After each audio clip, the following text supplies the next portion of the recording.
नमस्कार दोस्तों। आज मैं आपको सुनाने जा रही हूँ बेटे के ससुराल पहुंची माँ की बेइज्जती होते देख। बहू ने ऐसा क्या किया कि सभी देखते रह गए। भगवान, सुबह के 7 बजने को आए हैं और ये महारानी अभी तक कमरे से बाहर नहीं निकली। अरे आज चाय मिलेगी या नहीं? मुझे तो लगता है खुद ही बनाकर पीनी पड़ेगी। इस बुढ़ापे में अभी नौबत आ गई है कि 2 घूंट चाय के लिए भी चिल्लाती रहूं। इस घर में है कौन मेरी सुनने वाला? विमला जी की कड़कती हुई तेज आवाज सुनते ही उनका बेटा मोहन नींद में ही कांप उठा और उसकी नींद खुल गई। वैसे तो विमला जी की तेज आवाज सुनने की उसे भी आदत सी हो गई थी। रोज रोज घर में होने वाली इस महाभारत का वो आदी हो चुका था। आँख खुलते ही मोहन ने घड़ी की ओर देखा। अभी 7 भी पूरे नहीं बजे थे और विमला जी ने सुबह सुबह अपनी बहू को प्रवचन सुनाना शुरू कर दिए थे। थोड़ी देर में मोहन उठाकर बाहर आया और विमला जी के पास चारपाई पर बैठ गया। फिर बोला, क्या हुआ मम्मी? आप रोज ही सुबह सुबह शुरू हो जाती हैं। क्या करूं बेटा, जब तक सुबह सुबह गला फाड़ फाड़ कर चिल्लाती नहीं हूं तब तक तेरी बीवी अपने कमरे से बाहर कहाँ निकलती है? तू ही बता। आज तक कभी ऐसा हुआ है कि मेरे मुंह से अपने गुणगान सुने बिना तेरी बीवी मीरा शांति से 1 कप चाय बनाकर मुझे दे दे? हालांकि विमला जी ने ये सब बातें बड़े गुस्से में आकर कही थी, लेकिन कहने का अंदाज ऐसा था कि सुनते ही मोहन मुंह पर हाथ रखते हुए अपनी हंसी दबाने लगा और फिर बोला, लेकिन मम्मी, अब इसमें गलती तो तुम्हारी ही है। अपनी बहू को सही तरीके से काम करना सिखाया होता तो आज इस तरह चिल्लाने की नौबत क्यों आती? अरे मैंने तो उसे सारे काम अच्छे से करने सिखाए थे। अब समझने वाला ही ना समझे तो इसमें मेरा क्या कसूर? मेरे तो भाग ही फूट गए जो 20 साल पहले इस महारानी को अपनी बहू बनाकर इस घर में ले आई। अब तेरे सामने की बात है, तेरी बहन गौरी, उसे भी तो घर का सारा काम करना मैंने ही सिखाया था। कितनी चुस्ती से दौड़ दौड़ कर घर के सारे काम कर देती थी। ससुराल में जाकर भी उसने हम लोगों का नाम रोशन किया है। अरे ससुराल के सभी लोग उसका काम देखकर दंग रह गए थे और यहाँ तेरी पत्नी है जिसे सलीके से एक काम तक नहीं होता। अगर बहू की माँ ने भी उसे घर का काम करना सिखाया होता तो आज यहाँ बैठी मैं अपनी किस्मत का रोना ना रो रही होती। अभी विमला जी ये सब बातें बोल ही रही थी कि उनकी बहू मीरा तैयार होकर अपने कमरे से बाहर आ गई। हालांकि उसने विमला जी की बातें सुन ली थी, लेकिन बिना कुछ बोले मुंह बनाकर रसोई घर में चली गई। लो आ गई आपकी बहू रानी, फिर मत कहिएगा कि काम नहीं करती मेरी पत्नी। मोहन ने मजाकिया अंदाज में कहा तो बहू को कोसती विमला जी का रिकॉर्ड फिर से शुरू हो गया। तू तो कुछ बोल ही मत, जोरों का गुलाम कहेगा। मेरी शादी हुई थी तो गज भर का घूंघट करवाया था तेरी दादी ने मुझसे और मैं उनकी हर बात मानती थी। यही संस्कार मैंने अपनी बेटी गौरी को भी दिए हैं। लेकिन यहाँ तो घूंघट करना तो दूर, अपने बड़ों के सामने सर पर पल्लू तक नहीं रखा जाता। विमला जी ने फिर से बोलना शुरू किया तो मोहन समझ गया कि अभी बेटी की तारीफ और बहू की आलोचना का कार्यक्रम लंबा चलेगा, इसलिए वो वहां से चुपचाप उठ गया। आज उसे ऑफिस जल्दी जाना था, इसलिए जल्दी से तैयार होकर आ गया। फिर जूते पहनते हुए बोला, अरे मीरा, नाश्ता तैयार हुआ या नहीं? बस 5 मिनट। और मीरा ने तेजी से हाथ चलाते हुए कहा तो मोहन बोला, अरे इतनी देर से रसोई घर में क्या कर रही हो? जल्दी से नाश्ता दो, मुझे जल्दी निकलना है बहुत देर से। सासू माँ की तीखी बातें सुनते सुनते मीरा पहले ही अपना आपा खो चुकी थी। अब पति की बात सुनी तो उसे अपना सारा गुस्सा निकालने का मौका मिल गया। सास पर व्यंग करती हुई अपने पति से बोली, हाँ हाँ, रसोई घर में तो बिस्तर लगा है ना, जहाँ मैं आराम फरमा रही हूँ। मैं तो ठहरी निपट निठल्ली, मुझे क्या पता खाना कैसे बनाया जाता है। इतना कहते हुए मीरा नाश्ता लेकर बाहर आई और मोहन के सामने पटक कर अपनी सासू माँ को गुस्से भरी निगाह से देखते हुए वापस रसोई में घर में चली गई। यूँ तो आमतौर पर सास बहू की बातों में बेटा फंसकर रह जाता है, लेकिन यहाँ ऐसा नहीं था। मोहन को अपनी माँ और पत्नी की इन बातों से कोई फर्क नहीं पड़ता था, क्योंकि वह जानता था कि ना तो उसकी माँ दिल की बुरी है और ना ही पत्नी। एक पल झगड़ती हैं तो दूसरे ही पल पहले जैसी हो जाती हैं। 20 वर्ष पहले विमला जी अपने बेटे मोहन के लिए अपनी पसंद की लड़की मीरा को चुनकर लाई थी। मोहन और मीरा का एक बेटा और एक बेटी है। मीरा ने ससुराल आने के बाद अपनी हर एक जिम्मेदारी बड़े अच्छे तरीके से निभाई थी, लेकिन फिर भी अपनी बहू की कामकाज में मीन मेख निकालने की विमला जी की आदत बन गई थी। जैसे ही बहू की छोटी सी भी गलती नजर आती तो वह किसी परंपरागत सास की तरह उस पर बरस पड़ती। दरअसल उन्हें अपनी बेटी की तारीफ करने का कुछ ज्यादा ही शौक था, जिस कारण वह अपनी बहू को आते जाते ताने और उल्हाने देती रहती थी। मीरा जिन्हें अक्सर नज़रअंदाज कर दिया करती थी, परंतु जब सहन शक्ति खत्म हो जाती है तो इसी तरह अपना गुस्सा अपने पति पर निकाल लिया करती और मोहन चुपचाप उसकी बातें सुनता रहता। विमला जी को आस पड़ोस में विमला काकी के नाम से जाना जाता था। पूरे मोहल्ले में छोटे बड़े सभी लोग उनकी बहुत इज्जत करते थे। आस पड़ोस में शादी ब्याह हो, कोई उत्सव हो या कोई भी शुभ कार्य, उनसे सलाह ना ली जाए ऐसा तो कभी संभव ही नहीं होता था। मोहल्ले के सभी लोगों के साथ उनकी बहुत अच्छी संबंध थी, परंतु बहू के मामले में उनकी जुबान अक्सर फिसल जाया करती थी। मोहन थोड़ी देर में नाश्ता करके अपने ऑफिस के लिए निकल गया। उसके जाने के थोड़ी देर बाद ही घर पर फोन की घंटी बजी। विमला जी ने फोन उठाया तो दूसरी ओर से आवाज आई, हेलो माँ, मैं गौरी बोल रही हूँ। अरे गौरी बिटिया, मैं बस तुझे ही याद कर रही थी। और बता, घर पर सब ठीक तो है ना? दामाद जी और बच्चे कैसे हैं? हाँ माँ, सब कुछ ठीक है। आज आपको एक खुशखबरी देने के लिए फ़ोन किया था। आपके नाती जमन का रिश्ता तय हो गया है। इतना सुनते ही विमला जी की बाँछें खिल उठी। इससे पहले कि वो कुछ और बोलती, तभी गौरी ने कहा, माँ, शादी की तारीख भी तय हो गई है। 10 दिन बाद ही शादी है, इसलिए अभी से तैयारी करनी शुरू कर दो। बढ़िया से कपड़े खरीदना, आखिर आपकी नाती की शादी है, कोई मजाक थोड़ी ना है। आप सब 2 दिन पहले ही आ जाना, कार्ड में कोरियर से भिजवा दूँगी। अच्छा, अब मैं फ़ोन रखती हूँ, बहुत सी तैयारियाँ करनी है।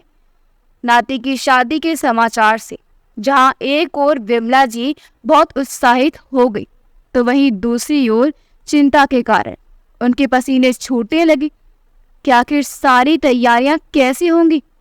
मात्र 10 दिन का समय है और ना जाने कितने इंतजाम करने पड़ेंगे। अरे मीरा, कहाँ चली गई? जल्दी से इधर आ।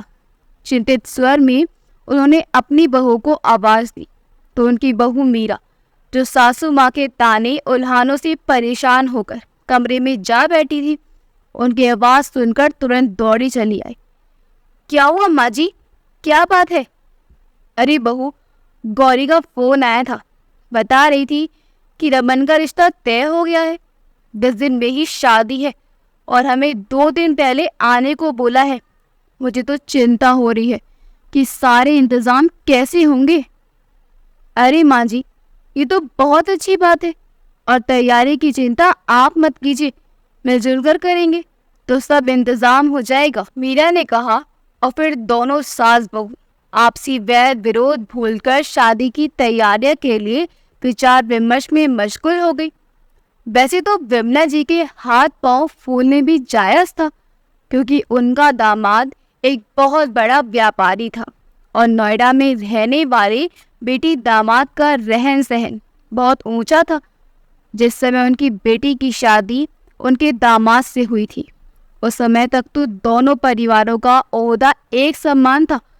उस समय उनका दामाद केवल एक प्राइवेट नौकरी किया करता था, परंतु शादी के कुछ समय बाद उसने नौकरी छोड़कर अपना कारोबार करना शुरू कर दिया और ईश्वर की कृपा और उसकी कड़ी मेहनत के बलबूते वो कारोबार चल निकला, जिसका नतीजा ये हुआ कि आज उनका दामाद एक बहुत बड़ा व्यापारी है और उनकी बेटी खूब ऐश कर रही है, जिसके आगे पीछे नौकर चाकर घूमते हैं। जबकि विमला जी का बेटा मोहन एक प्राइवेट कंपनी में नौकरी करता है। उसकी तनख्वाह बहुत कम तो नहीं है, परंतु इस महंगाई के ज़माने में उसकी तनख्वाह से घर का खर्चा ही आराम से निकल पाता था।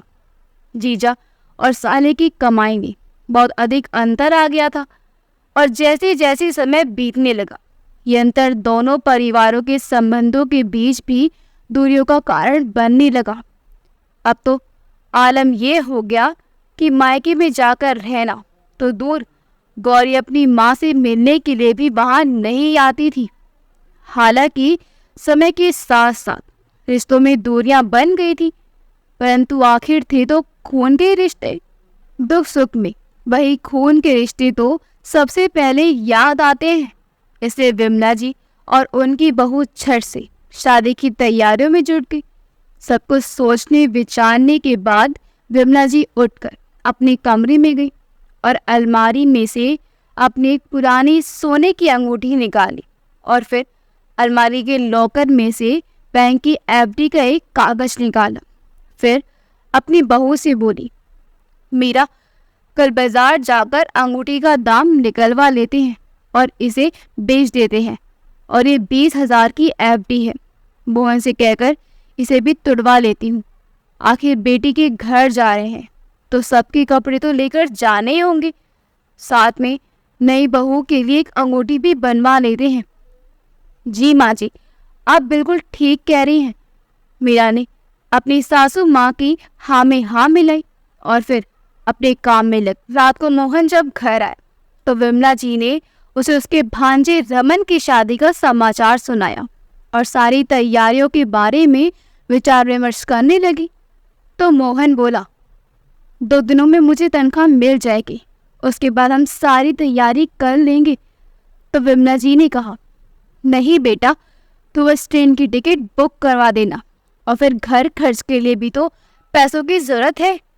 शादी की तैयारियां के लिए भी तुड़वा देना, फिर मैं बहू के साथ बाजार जाकर सारा सामान ले आऊंगी। पैसे हाथ में आने पर अगले ही दिन सारा काम निपटाकर सास बहू दोनों बाजार जाने के लिए निकल गई। सबसे पहले सुनहार की दुकान पर जाकर पुरानी सोने की अंगूठी देकर नई बहू के लिए एक लेटेस्ट डिज़ाइन की अंगूठी बनवाई और फिर कपड़े खरीदने के लिए एक बड़ी सी दुकान पर गई।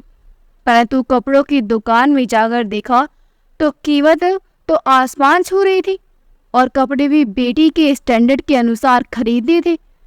अभी तो 3 जोड़ी कपड़े ही सेलेक्ट किए थे कि विमला जी बोली, ये पैसे तो पूरे नहीं हो पाएंगे बहू। माँ जी, आप कपड़े देखिए, मैं थोड़ी देर में आती हूँ, मीरा ने कहा और दुकान से बाहर चली गई और थोड़ी देर बाद पैसे लेकर वापस लौटी तो पैसे देखकर विमला जी हैरान रह गई। अरे बहू, इतने पैसों का इंतजाम तूने कैसे किया? विमला जी ने पूछा तो मीरा बोली, अरे माँ जी, वो मैं आपको बाद में बताऊंगी, पहले आप खरीदारी कीजिए। बेटी के पूरे परिवार के लिए लेटेस्ट डिज़ाइन के कपड़े खरीद कर अपने और अपने परिवार के पहनने के लिए भी एक एक जोड़ी कपड़े खरीदे। वे दोनों जब घर आए तो मीरा ने सबके लिए खाना बनाया और जब मीरा विमला जी को भोजन देने आई तो उनकी नज़र अपनी बहू के गले पर पड़ी। अरे बहू, तेरे चैन कहाँ गई? वे माँ जी, पैसों की बहुत ज़्यादा ज़रूरत थी, इसलिए मैंने अपनी चैन बेच दी। चैन बेचने की बात सुनकर विमला जी की हैरानी का ठिकाना न रहा। लेकिन बहू, वो तो तेरी माँ की आखिरी निशानी थी ना, तूने उसे कैसे बेच दिया? अरे माँ जी, अब दीदी के घर सस्ते कपड़े लेकर जाती तो कितनी बदनामी होती हमारी। आखिर परिवार की इज्जत का सवाल था। चैन तो फिर कभी बनवा लूंगी। ऐसा कहकर मीरा रसोई घर में चली गई। विवाह समारोह में जाने की तैयारियां तो हो गई। विमला जी ने बेटी को फोन करके अपने आने की सूचना भी भेज दी और विवाह से एक दिन पहले विमला जी सह परिवार अपनी बेटी के घर नोएडा जाने के लिए रवाना हो गई। जैसे ही वह सब लोग नोएडा रेलवे स्टेशन के प्लेटफॉर्म पर उतरे तो विमला जी ने देखा कि स्टेशन पर दामाजी पहले ही अपनी गाड़ी लेकर वहां मौजूद थे। विमला जी ने देखा कि इस उम्र में भी सूट बूट पहने और काला चश्मा लगाए उनके दामाद किसी फिल्मी हीरो से कम नहीं लग रहे थे। विमला जी और उनके परिवार को आते देख वे आगे बढ़कर विमला जी के पैर छूने लगे तो विमला जी ने बहुत से आशीर्वाद दे डाले। साधारण से कपड़े पहने उन सभी लोगों को उनकी बड़ी सी गाड़ी में बैठने में भी संकोच महसूस हो रहा था। गाड़ी में बैठे हुए विमला जी सोचने लगी कि जैसे ही बेटी के घर पहुंचूंगी तो बेटी पहले की तरह आकर मुझसे लिपट जाएगी और फिर शिकायत करते हुए कहेगी, मम्मी आप लोग इतनी देर से क्यों आए? और फिर जल्दी से अपने हाथों से चाय बनाकर ले आएगी और बैठकर सारा हालचाल बांटेगी और कौन कौन सी काम करनी है इसकी पूरी लिस्ट बनाकर मुझे थमा देगी। सोच सोचकर विमला जी मन ही मन उत्साहित हो रही थी। जैसे ही वह लोग घर पहुंचे तो गौरी के दोनों बेटों ने आगे बढ़कर उनके पांव छुए। गौरी भी वही आंगन में ही खड़ी थी और घर की साज सजावट करने वाले लोगों को निर्देश दे रही थी। अपने मायके वालों को सामने देखा तो गौरी मुस्कुराकर उनसे मिली और नमस्ते राम राम की औपचारिकता के बाद उसने एक नौकर को आवाज दी, अरे सोनू, इन्हें ऊपर वाले कमरे में ले जाओ और ये सब सामान भी उठाकर ऊपर वाले कमरे में पहुंचा दो। और इतना कहने के बाद वो फिर से अपने काम में व्यस्त हो गई। घर पहुंचने के बाद विमला जी के दिल में जो उत्साह हिलोरे ले रहा था वो एकदम से ठंडा पड़ गया। कहाँ तो विमला जी ने अपनी बेटी से इतनी गर्मजोशी भरे स्वागत की उम्मीद की थी और कहाँ सामान ऊपर रखवा कर एक नौकर के जरिए उनका नाश्ता भिजवा दिया गया। ये सब देखकर विमला जी का दिल बुझता गया। सब लोग बारी बारी से कमरे के साथ लगे, बाथरूम में जाकर हाथ मुंह धोकर फ्रेश हो गए और फिर सफर की थकान मिटाते हुए चाय नाश्ता करने लगे। लेकिन विमला जी की तो जैसे सारी भूखी खत्म हो गई थी। चाय का कप लेकर वो ज्यों की त्यों बैठी, तभी कमरे में उनकी बेटी गौरी आ गई। अरे ये क्या, आप लोगों ने तक चाय नाश्ता भी खत्म नहीं किया? फिर विमला जी बोली, बस बेटिया तेरा ही इंतजार कर रहे थे। अरे माँ, इतने सारे काम हैं, समझ नहीं आता क्या क्या देखूं। अब आप लोग तो घर के ही हैं, फिर मेहमानों जैसा बर्ताव क्यों करना? बेटी के मुंह से अपने लिए प्यार भरी दो बातें सुनकर अब तक बेगाना महसूस करती विमला जी के दिल में ममता फिर से हिलोरे लेने लगी। बात तो तुमने सही कही बेटी, शादी वाले घर में काम तो बहुत से होते हैं, पर तू चिंता मत कर, तू मुझे काम बताती जा, मैं और तेरी भाभी मिलकर सारे काम संभाल लेंगे। उसी समय विमला जी की दोनों नाती रमन और अमन भी वहां आ गए। तभी विमला जी अपने बैग खोलकर बैठ गई और सारा सामान निकालने लगी और फिर अपने साथ लाए उपहारों को एक एक करके बड़े प्यार से सबको देने लगी। रमन को नानी द्वारा लाए गए कपड़े बहुत पसंद आए तो वहीं अमन तो अपने कपड़े देखकर उछल पड़ा और बोला, नानी मेरे लिए कपड़े तो आप बहुत अच्छे खरीद कर लाई हैं, मैं तो सिर्फ रात को ही पहनूंगा। विमला जी अपनी नातियों की बातें सुनकर बहुत खुश हुई, लेकिन जैसे ही उन्होंने गौरी को उपहार दिया तो अपने द्वारा लाए गए उपहार की प्रशंसा सुनने के लिए विमला जी बेताब हो उठी। परंतु बेटी ने तो औपचारिकता वश उसे खोलने के बाद उलट पुलट कर देखा और फिर बुझे मन से एक तरफ रख दिया। उसके चेहरे पर कोई उत्साह नहीं था। विमला जी, अब आप लोग आराम कीजिए, रात को संगीत का फंक्शन है, मैं नीचे जाकर तैयारियां देख लेती हूँ, वहां से उठते हुए गौरी ने कहा। तो संगीत का नाम सुनते ही विमला जी के चेहरे पर एक मुस्कान आ गई। वहीं लेटे लेटे विमला जी सोचने लगी, रात को संगीत में तो मुझे बहुत से गीत गाने का मौका मिलेगा। सोच सोचकर विमला जी उत्साहित होती जा रही थी। शाम के समय सब लोग तैयार हो गए। शादी का आयोजन घर के बड़े से आंगन में किया गया था, जिसकी खूब बढ़िया सजावट की गई थी। गौरी की किटी पार्टी की सहेलियां और आस पड़ोस की हाई स्टैंडर्ड औरतें फिल्मी गाने गाते हुए नाच रही थी। वहां बैठे हुए बिमला जी सोचने लगी, ये भी कोई गीत है? शादी ब्याह में तो शगुन के गीत गाए जाते हैं।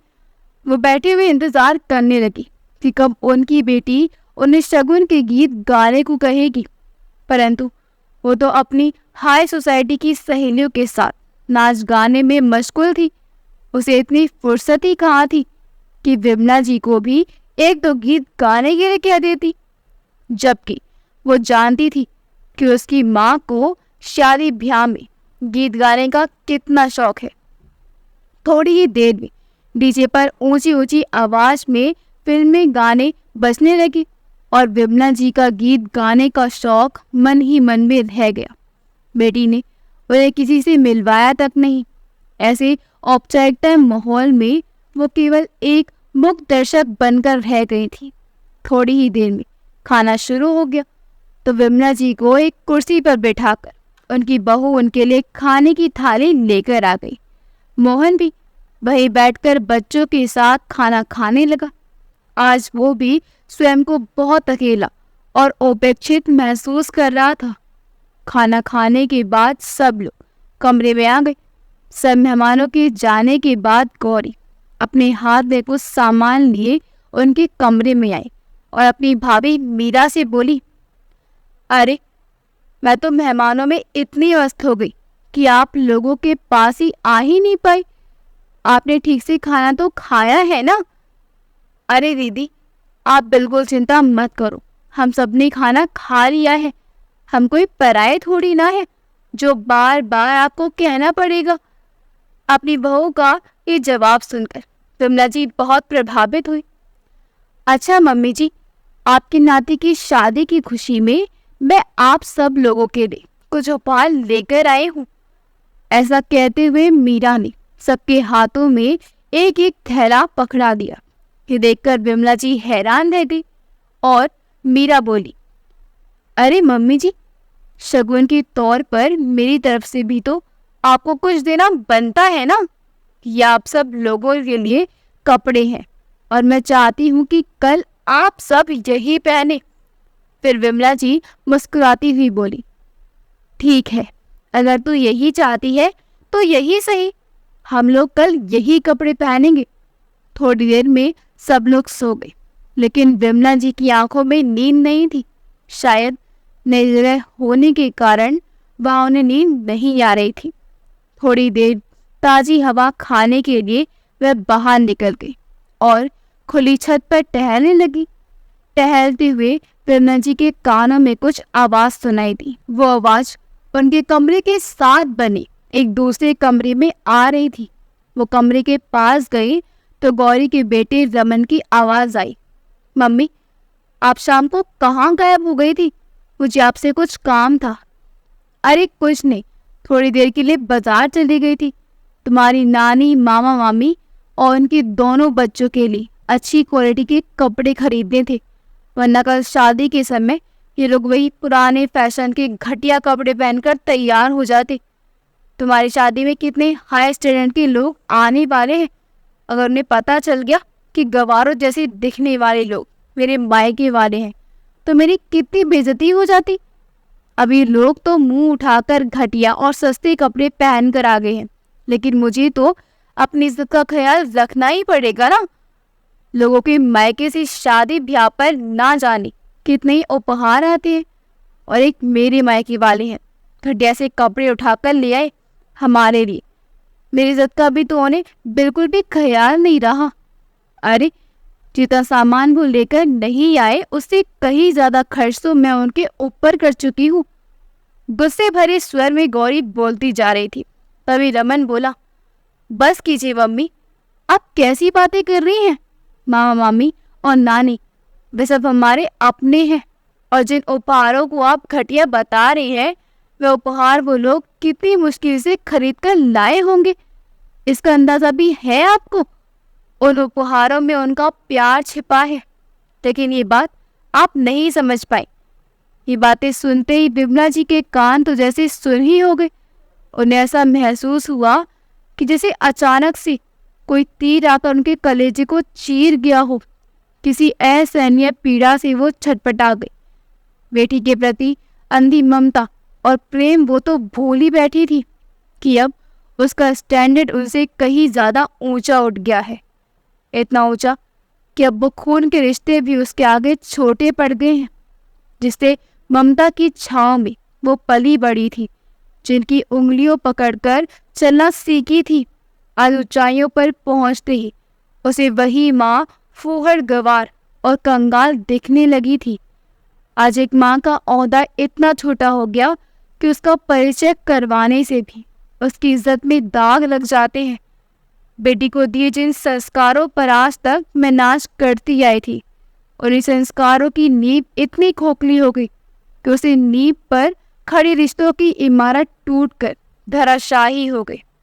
सारी रात अपने बिस्तर पर बैठी बैठी विमला जी स्वयं को ही कोसती रही कि आखिर क्यों अपने पूरे परिवार को लेकर वो अपनी बेटी के घर आ बैठी। विवाह के दिन जब सभी लोग हल्दी के समारोह में बैठे तो विमला जी अपनी बेटी के आधुनिक पहनावे को देखकर भुलभुलाने लगी। विवाह की पवित्र रस्मों में इन बढ़ेंगे फैशनेबल कपड़ों की बजाय अगर एक खूबसूरत सी साड़ी पहनी होती तो कहीं अधिक अच्छी लगती। ऐसे अंग प्रदर्शन करना तो हमारी सभ्यता नहीं है। विमला जी की मनोदशा को मीरा बहुत अच्छी तरह से समझ रही थी। इससे पहले कि वो अपनी बेटी को ये सब बातें कहती, उनकी बहू मीरा ने उन्हें समझाते हुए कहा, माँ जी आप उन्हें कुछ मत कहिए, कहीं कोई ऐसी बात ना हो जाए जिससे रिश्ते और खराब हो जाए, और यदि दीदी ने आपको कुछ कह दिया तो मुझसे सुना नहीं जाएगा। बहू की कही बात विमला जी को उचित लगी और वो चुपचाप कमरे में जाकर बैठ गई। मन में विचार आया किसी पर पल्लू ना करने के कारण वह बहू को कितनी बातें सुनाती थी, जबकि वह सलीके से कपड़े पहनती थी। बहू के दिन भर काम में जुटे रहने के बावजूद मैं हमेशा अपनी बहू से असंतुष्ट रही और बेटी की तारीफों के फूल बांधती रही। ननद के परिवार के सामने अपने परिवार की इज्जत बचाने के लिए उसने अपनी सोने की चैन तक बेच दी। यहाँ बेटी के घर आने के बाद भी मेरी बहू मेरी सुविधा और असुविधा का ख्याल रख रही है। आज पहली बार ऐसा हुआ था कि उन्हें अपनी बहू में अच्छाइयाँ ही अच्छाइयाँ नजर आ रही थी। फिर सोचने लगी कि मैं कितनी खुशकिस्मत हूँ जो मुझे ऐसी बहू मिली, वरना आजकल की बहू तो दूसरे दिन ही रसोई अलग कर लेती है, जबकि मेरी बहू आज तक मेरे ताने उल्हाने सुनते हुए भी मेरी सेवा करती रही। हमेशा मेरी बहू ने मुझे प्यार और सम्मान दिया, फिर भी ना जाने क्यों मैं बेटी पर ही सारा प्यार लुटाती रही। आज अपनी ही सोच पर उन्हें शर्मिंदगी होने लगी। कुछ समय बाद उनकी बहू मीरा कमरे में आई और बोली, चलिए माँ जी कपड़े बदलकर तैयार हो जाते हैं, शादी किसी बड़े होटल में है। ऐसा कहते हुए मीरा ने अपनी सासू माँ के लिए साड़ी निकाल कर रख दी। ये वही साड़ी थी जो गौरी उनके लिए लेकर आई थी। एक एक करके सब लोग तैयार हो गए तो विमला जी ने भी चुप करके अपनी बेटी की लाई साड़ी पहन ली। हालांकि उस साड़ी में उनका दम घुट रहा था और वह वापस अपनी उसी दुनिया में लौट जाना चाहती थी जहाँ वह पूर्ण रूप से स्वतंत्र थी। फिर भी स्वयं को संयमित करते हुए उन्होंने शादी के समारोह में भाग लिया और अगले दिन बहू के आने के साथ ही उन्होंने वापस जाने की तैयारी कर ली। नई बहू को आशीर्वाद स्वरूप अपनी लाई अंगूठी उपहार में दी तो दूल्हा दुल्हन ने पैर छूकर अपनी नानी का आशीर्वाद लिया। अपना सामान बांधते हुए बेटी की लाई साड़ी उन्होंने वहीं पर तय लगाकर रख दी और वापस अपने घर जाने को तैयार हो गई। गौरी ने भी अपनी भाभी के हाथ में कुछ मिठाई के डिब्बे थमा दी और मायके वाले को स्टेशन पर छोड़ने के लिए ड्राइवर को आवाज दी तो विमला जी बोली, नहीं बेटी, मोहन ऑटो ले गया और वैसे भी हम जैसे गवारों को ऑटो में सफ़र करने की आदत है। तुम्हारी महंगी कार तुम्हें मुबारक, हम चलते हैं। ऑटो में बैठते ही सुबीमान ने विमला जी की रुलाई फूट पड़ी। उनकी आंखों से आंसू का सैलाब बहने लगा। मोहन भी अपनी माँ के दुख को समझ पा रहा था तो वहीं उनकी बहू के उनके आंसू पहुँचते हुए उन्हें अपने गले से लगा लिया। वो अपनी सासू माँ के आत्मसम्मान पर लगी चोट को अच्छी तरह समझ पा रही थी। दोपहर के समय जब घर वापस पहुंची तो विमला जी को परम सुख की अनुभूति हुई। कुछ देर अपनी थकावट दूर करके विमला जी आस पड़ोस के घरों में बांटने के लिए मिठाई निकाल रही थी कि तभी उनके कानों में मोहन की आवाज पड़ी, मीरा, आखिर खाना बनाते हुए तुम्हारा ध्यान कहाँ होता है? सब्जी में तो नमक ही नहीं है, बिल्कुल फीकी है ये। इससे पहले कि मीरा कुछ कहती विमला जी गुस्से से बोली, अरे ये कौन सा तरीका है अपनी पत्नी से बात करने का? सबर से लौटती बेचारी काम में लग गई। आखिर वो भी इंसान है। अगर सब्जी में नमक डालना भूल गई तो उठकर रसोई में से नमक लेकर डाल ली। और हाँ, आइंदा मेरी बहू से ऊंची आवाज में बात की तो मुझसे बुरा और कोई नहीं होगा। विमला जी की ये बदते तेवर देखकर मोहन का मुंह खुला का खुला रह गया तो वही मीरा तो हैरानी से अपनी सासू माँ की ओर देखती ही रह गई। अगर आपको हमारी कहानी अच्छी लगी हो तो हमारे वीडियो को लाइक करें, शेयर करें और हमारे चैनल योगी वॉइस को सब्सक्राइब कर दें। मिलते हैं अगली वीडियो में। आपका बहुत बहुत धन्यवाद।